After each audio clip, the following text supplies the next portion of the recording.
Tshisekedi, leader national, en faveur, n'est-ce pas, ou pour sa famille, en faveur de sa famille ou pour sa famille, ou sa parenté. Troisième épisode avec petit A, chèque de plus de 400 000 $ ou 800 000. Certains diront 800 000, d'autres 400 000. Papa Mouyi, il a dit, pendant la campagne électorale, donc il y avait des gens, des donateurs qui ont versé des chèques par son truchement. Et lui aussi, qu'est-ce qu'il a fait? Il a redonné, n'est-ce pas, à la femme de M. Tshisekedi. Et les chèques devaient, n'est-ce pas, être logés sur le compte de l'UDPS. On ne sait pas s'il y en a un, mais ce chèque a été sur instruction. Les vidéos sont éloquentes dans ce sens. Donc, sur instruction du président national de l'UDPS, M. Tshisekedi, donc de virer ça sur le compte de sa femme. B. Fonds destinés à l'impérium. Donc, quand il a compris qu'il n'aura plus le pouvoir, il faut maintenant reconquérir avec le peuple. Il a lancé, n'est-ce pas, le concept d'impérium, de cotiser. Et beaucoup de gens, pardon, ont cotisé pour avoir l'impérium en vain. Et cet argent était logé aussi sur un compte qui n'est pas celui de l'UDPS. Puisque l'UDPS, dans ses différentes branches aujourd'hui, réclame,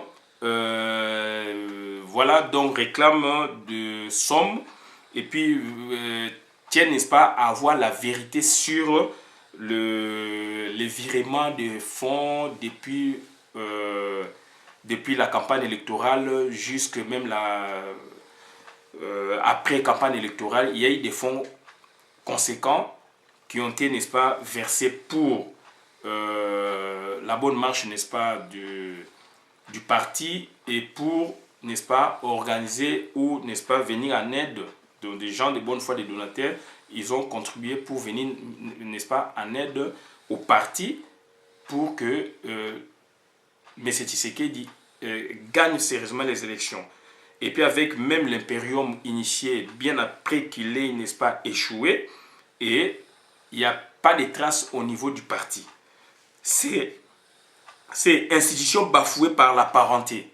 Et on a vu, depuis que l'UDPS s'était réorganisé en 2010, lors de leur congrès, il y a certains aspects énumérés ou édictés, n'est-ce pas, même par les congressistes, contenus, n'est-ce pas, dans leur statut. Certains aspects ne sont pas appliqués sciemment par le président national, puisque c'est lui qui doit, n'est-ce pas, actionner pour qu'il y ait, n'est-ce pas, bon fonctionnement et organisation des institutions. D. Décision sur mesure. Donc, il dira quand il échoua, ceci, ne rentrez pas, il dira, n'est-ce pas, aux membres de l'UDPS élus députés nationaux, il leur dira de n'entrer pas aux institutions, de n'entrer pas à l'Assemblée nationale, alors que sa sœur y est, son enfant y est, et son beau-frère, Sami Badibangui, donc y siège. Donc maintenant, il y a maintenant quoi? Il y a on tente maintenant de réorganiser les institutions pour faire démarrer le pays. On tente maintenant de réorganiser les choses pour faire organiser le pays, parce que qui tentent de réorganiser les choses, ce sont les membres donc, de la diplomatie, les organisations internationales, les ambassadeurs, dont notamment l'ambassadeur de l'Allemagne. Il a proposé à M. Etienne Tshisekedi ou à Mulumba, donc avec le pouvoir en place, de se mettre ensemble, puisque le pouvoir en place était déjà, donc pouvoir en place imposteur était déjà prêt, avait accepté de réorganiser les choses afin que Tshisekedi donne son dauphin à la primature, ou réorganiser les élections, mais que Tshisekedi ne se représente pas, et que Tshisekedi donne son dauphin, et que son dauphin ne soit pas un membre de sa famille. Et Tshisekedi avait insisté pour que qu'il donne, n'est-ce pas, son fils. Si ce n'est pas son fils, il ne fait rien. et raison pour laquelle il y a eu blocage jusqu'aujourd'hui. Donc ça, on est, n'est-ce pas, au niveau de la dysfonctionnalité liée aux personnes, dysfonctionnalité liée aux personnes, dysfonctionnalité liée à la personne même de Tshisekedi. Donc voilà un peu au niveau des épisodes comme nous vous avons énuméré. Au dernier point, donc, la communauté internationale, tant réclamée aujourd'hui par lui, pour d'autres choses, en son temps, avait déjà tenté faire quelque chose avec Tshisekedi, avec le pouvoir en place, afin que Tshisekedi ne se représente pas, que Tshisekedi donne son dauphin, que son dauphin ne soit pas son fils. Et lui, il leur a dit que si son fils, s'il n'accepte pas son fils, il ne donnera personne. Raison pour laquelle le pays est bloqué. Et aujourd'hui, il revient avec des manœuvres, beaucoup de manœuvres là tout autour pour qu'il récupère, pour qu'il obtienne le pouvoir autrement. Et nous, on se demande, donc on s'en manque, on ne comprend pas la procédure. Alors qu'en son temps, la communauté internationale en avait déjà fait quelque chose. Quatrième épisode, 93-2012, l'aura, on s'est dit quoi? L'aura tshisekedienne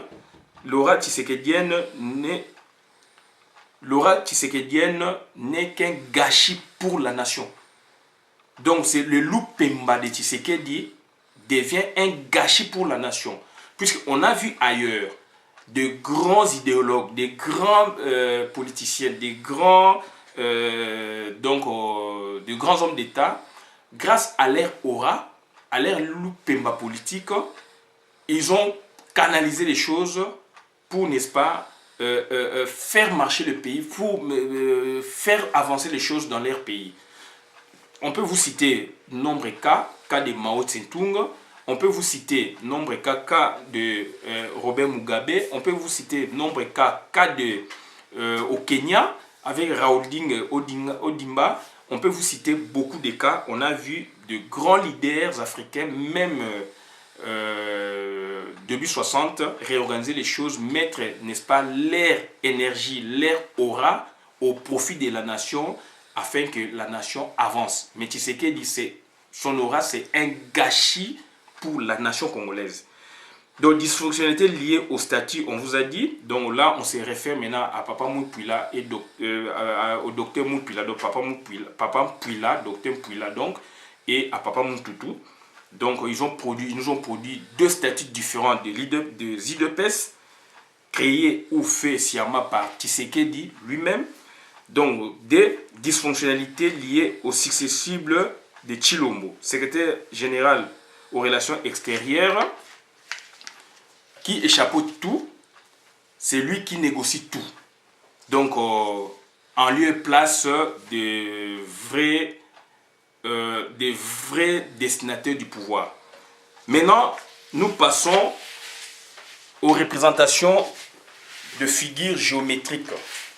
Représentation de figures géométriques, nous avons trois cas, donc sur papier bien sûr.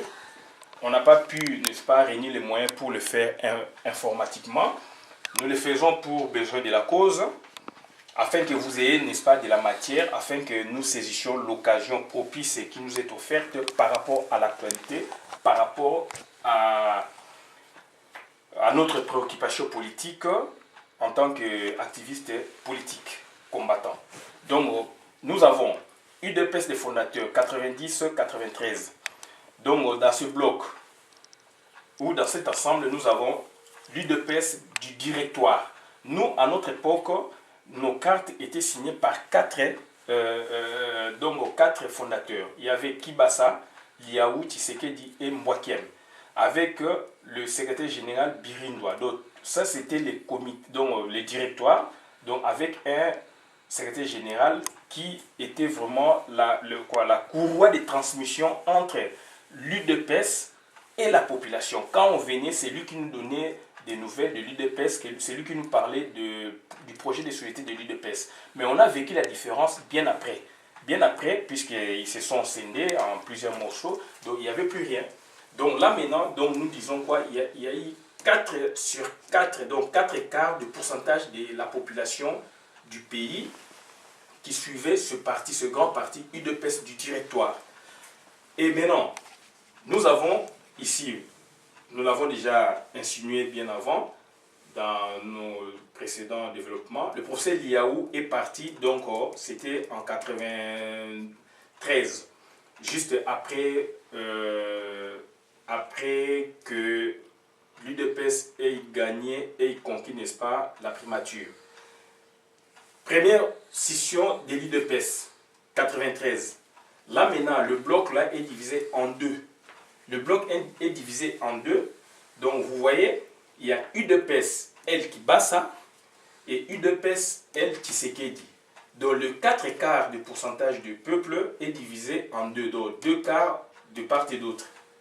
2 quarts de part et d'autre. Ça c'est 2 quarts et 2 quarts. Donc il y a eu déjà une scission en 93, comme on vous a expliqué précédemment. On ne savait pas, on était dans un engouement, dans un esprit sectaire. Donc, on suivait les Lupemba, et c'est lui qui a les Lupemba, même dans la musique, c'est lui qui a les Lupemba, c'est lui qui dirige. Et c'est lui qui n'en a pas, donc on ne les suit pas, on ne les voit pas. Alors qu'il y a eu un vrai problème, c'est à cause de la liste que elle, quand on parle d'elle qui bat ça, donc il y a Papa Mbokem qui est là, et les portraits Lumbu, les autres étaient là. Donc, voilà. Kapika Chabang était de ses côtés. Donc, ils se sont constitués maintenant en deux pôles diamétralement opposés. Et maintenant, voilà, voilà, ils se sont séparés. Ils se sont séparés pour cause, n'est-ce pas, du rejet de leur liste chez leurs collègues Tshisekedi quand ils ont eu le pouvoir. Et Tshisekedi se disait, c'est son pouvoir à lui, il a rejeté la liste des autres membres, il a constitué la liste gouvernementale ou le gouvernement seul, sans la participation des autres. Et ça a créé un courroux au sein de l'UDPS et d'où il y a eu scission en deux. Maintenant, on est là sur UDPS Tshisekedi 93 jusqu'à 2008. Donc, ça c'est la part qui revenait à Tshisekedi, 2 quarts du pourcentage de la population. Et après, il y a eu UDPS Tshisekedi scindé en deux encore. 2008-2013. Ça, c'est la part qui revenait à Tshisekedi seul. L'autre part est restée chez Kibasa. Et ça, ici, c'est divisé en deux. C'est divisé en deux. Donc, il y a un quart de pourcentage pour l'UDPS El Tshisekedi. Donc, et un quart de pourcentage pour UDPS El Belchika et Mukendi, Maître Mukendi.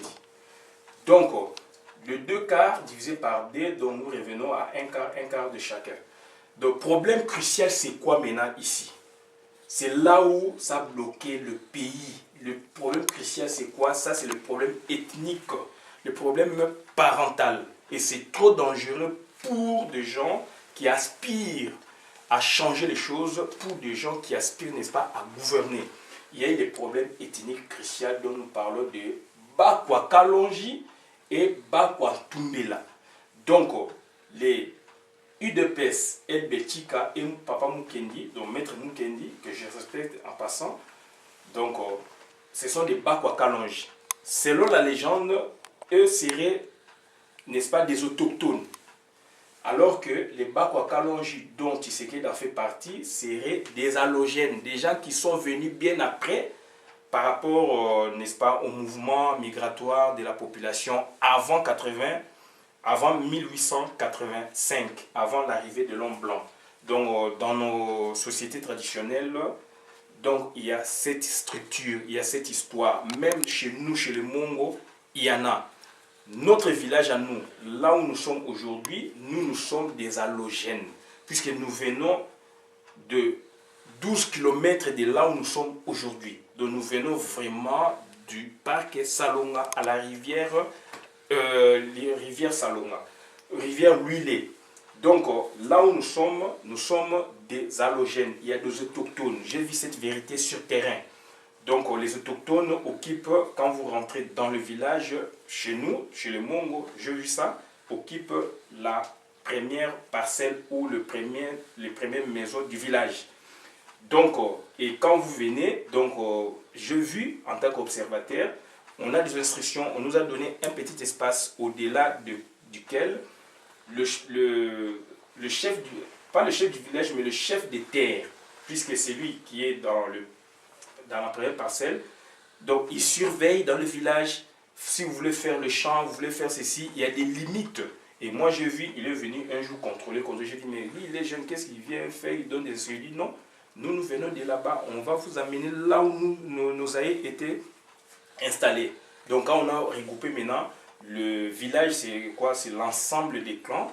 Et le clan, c'est l'ensemble. Le village, c'est l'ensemble des clans. Les clans, c'est l'ensemble des lignées. Donc, le village comporte autant de clans. Donc, dans un village, vous pouvez vous marier avec d'autres membres du village puisqu'ils sont d'autres clans. Mais dans le clan, on ne se marie pas. Donc, ça, j'ai vécu ça. Par contre, chez ma maman, nous sommes des autochtones. Et les autres sont venus là. Et tellement, la famille de ma mère a un grand espace. Donc, et ils en ont fait, n'est-ce pas, le cimetière dans une partie de notre forêt. Ils en ont fait, n'est-ce pas, un cimetière pour l'ensemble du village. Et maintenant, à un moment, j'ai vécu ça quand j'étais au village. On a donné des instructions par nos grands-parents. Donc, que désormais, les autres membres du village ne peuvent pas enterrer leurs morts chez nous puisqu'ils enterrent dans nos terres. Ils doivent rentrer dans la forêt, enterrer leurs morts dans leurs terres ancestrales qui se retrouvent dans la forêt. Ça, c'est une réalité de terrain. Donc, quand j'ai appris le problème de Bakwa Koumela et Bakwa Kalonji, j'ai compris. Et malheureusement, au niveau national, ça a bloqué toute la nation. Donc, il y a un vrai problème entre UDPS L Tshisekedi et UDPS L Belchika et Maître Mukendi. Donc, il y a un problème de Bakwa Kalonji et Bakwa Koumela. Maintenant, nous sommes ici. UDPS L Tshisekedi 2013-2015 ou 2014. Cette partie qui revenait à Tshisekedi, et c'est celle-là. C'est 0. Donc, cette partie-là, donc de 1,1 sur 4 quarts, cette partie-là a été divisée, donc j'ai commis une petite erreur ici, cette partie-là a été divisée par 2. Donc ça c'est la partie qui revient à Tshisekedi, c'est 1,4, c'est une erreur, c'est pas 0,5 quart, non c'est 1,4 quart. Donc, non, c'est 1 quart de pourcentage, c'est pas 0,5 quart de pourcentage. C'est cette partie-là qui est divisée ici. UDPS Tshisekedi scindé en deux en 2015 jusqu'à nos jours. Donc il y a El Tshisekedi Chilombo avec 0,5 quart de pourcentage de la population qui suit cette famille. Et il y a l'autre partie, c'est El Kalonzo avec 0,5 quart de pourcentage. Et après, on se pose la question, et après? Et Étienne Leroy nous dit toujours, quand vous parlez d'une situation, il faut voir l'après cette situation. Donc voilà un peu. Donc pour conclure, nous disons ceci, nous ne pouvons pas conclure. Nous ne pouvons pas conclure parce que la matière politique, c'est une matière mouvante. Mouvante parce que ça bouge. Donc c'est une matière dont on ne peut pas conclure. Donc nous disons plutôt, on peut donner des pistes de réflexion. Donc il n'y a pas de conclusion car matière mouvante, mobile. Donc on peut par contre donner des pistes de solutions ou des pistes de réflexion telles l'idée d'une structure intérimaire est géniale avec Papa Kalonzo. Il essaie un peu de reconquérir le tout pour avoir les 1 quart afin d'avoir les autres partis pour réunifier l'UDPS. Avec aussi Raphaël Kibasa qui est vraiment un fervent, n'est-ce pas, de la réunification, puisqu'on voit ce qu'il fait, c'est génial. Donc il est imprégné d'un esprit vraiment de justice, d'un esprit, n'est-ce pas, de rassembler, comme avait fait, n'est-ce pas, son papa, Frédéric Kibasa Maliba, le président de l'UDPS, le président de l'Union sacrée. Donc, le peuple doit élever, puisqu'il y a absence aujourd'hui d'un leader, puisque aujourd'hui on a compris que l'UDPS, elle, Tshisekedi est de l'autre côté, avec les occupants. Puisque nous parlons d'occupants, et c'est lui-même qui nous a dit que donc, le pouvoir en place, ce sont des occupants, ce sont des Rwandais. Et aujourd'hui, donc, il fait marche arrière, il est avec eux, donc c'est compliqué. Donc maintenant, on n'a plus de leader. Et qu'est-ce que nous disons? Le peuple doit élever rapidement un leader pour mener à bon port, n'est-ce pas, la destinée du pays sans être englouti par le loup Pemba politique, mais que celui-ci, qui est le loup Pemba politique, doit être canalisé par le leader providentiel du Congo. Donc, on peut tout dire et nous avons expliqué notre sujet portant sur le regard rétrospectif sur l'UDPS dans l'application de la théorie de la dysfonctionnalité. La théorie de la dysfonctionnalité, c'est la théorie de manque de comportement réglé. Et je remercie beaucoup vraiment les gens qui ont mis à notre disposition via Internet des éléments vraiment convaincants sur lesquels nous sommes apaisantis pour vous présenter tout cela. Donc, j'ai dit et je vous remercie.